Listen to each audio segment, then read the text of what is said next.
L'intelligence artificielle, c'est peut-être la technologie la plus puissante qu'on ait jamais créée. Et un tel pouvoir, ça vient avec des risques immenses. Aujourd'hui, on va décortiquer une analyse qui identifie 4 scénarios catastrophes potentiels liés à l'IA. Et attention, certains de ces scénarios sont peut-être beaucoup plus proches qu'on ne l'imagine. Pour bien comprendre l'enjeu, il faut jeter un œil au rythme de l'histoire. Il a fallu des millénaires pour passer de l'agriculture à l'industrie, puis à peine quelques siècles pour arriver à l'ère de l'information.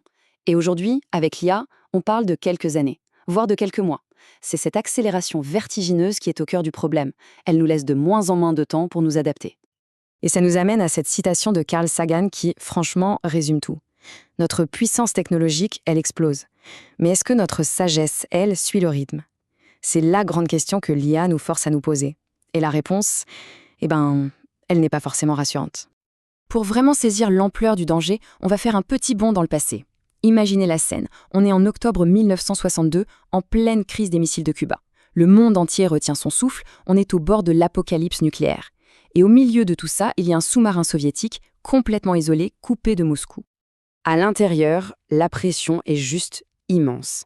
Des explosions secouent la coque. Pour l'équipage, c'est quasi certain. La Troisième Guerre mondiale a commencé. Ils sont prêts à riposter avec tout ce qu'ils ont. L'air devient irrespirable, la peur est partout.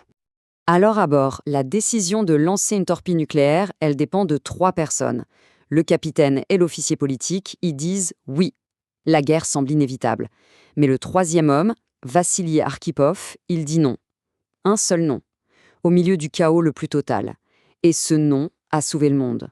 C'est un mélange terrifiant de courage, bien sûr, mais aussi de pure chance. Et c'est là qu'on arrive au point crucial. On a traversé l'ère nucléaire sur un coup de poker, un coup de chance. Alors la question elle est simple. Face à l'IA, une technologie qui pourrait être encore plus déstabilisante, est-ce qu'on peut vraiment se permettre de parier notre avenir, une fois de plus, sur la chance ? Bon, revenons à notre analyse. Elle classe les dangers de l'IA en 4 grandes familles. On a l'usage malveillant, la course à la puissance, les accidents systémiques, et enfin le risque peut-être le plus étrange, celui de perdre complètement le contrôle. En fait, on peut regrouper tout ça en 2 catégories. D'un côté, les dangers qu'on crée volontairement, par méchanceté ou par compétition. De l'autre, les dangers qui arrivent par accident, par erreur. On va commencer par les risques intentionnels. Le premier risque, c'est le plus évident. Qu'est-ce qui se passe quand une IA aussi puissante tombe entre de mauvaises mains ? Et l'un des scénarios qui fait le plus froid dans le dos, c'est celui du bioterrorisme.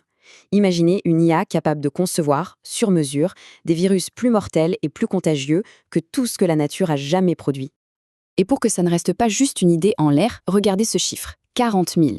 Des chercheurs ont pris une IA faite pour trouver des médicaments non toxiques, ils ont inversé son objectif pour qu'elle recherche la toxicité maximale. Résultat, en moins de 6 heures, elle a pondu 40 000 nouvelles armes chimiques potentielles. C'est une puissance de destruction massive qui devient accessible tout simplement. Le deuxième gros risque ne vient pas de la malveillance, mais de la compétition. C'est la course effrénée à qui aura l'IA la plus puissante. Et dans cette course, la sécurité, ça devient vite un luxe. On va vite, on coupe les virages, et on finit par créer les conditions parfaites pour une guerre éclair entièrement automatisée. Alors, une guerre éclair, c'est quoi ? Imaginez un conflit où toutes les décisions sont prises en millisecondes par des IA. Un peu comme le flash crash de 2010 sur les marchés boursiers, mais avec des missiles. Une toute petite erreur, un bug, et ça pourrait déclencher une spirale de riposte totalement automatisée, sans que le moindre humain ait le temps de dire stop. Ok, maintenant, passons au risque accidentel. L'histoire, elle est pleine d'exemples de technologies qu'on pensait sûres et qui ont foiré de manière spectaculaire. Challenger, Tchernobyl.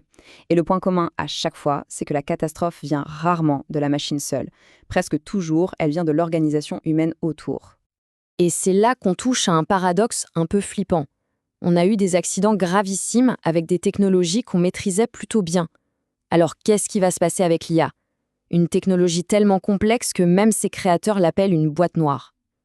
Est-ce que la rigueur est au rendez-vous ? La réponse est claire, non. On en est même très, très loin. Ça nous amène au dernier risque, le plus difficile à imaginer peut-être. C'est celui des IA qui déraillent. Attention, pas parce qu'elles deviennent méchantes comme dans les films, non, simplement parce qu'elles deviennent beaucoup trop intelligentes et que les instructions qu'on leur a données s'avèrent imparfaites. C'est le fameux problème du contrôle. Alors, comment une IA peut-elle dérailler ? Ce concept de proxy gaming est parfait pour le comprendre. Étape 1. l'objectif qu'on donne à l'IA, c'est de gagner la course.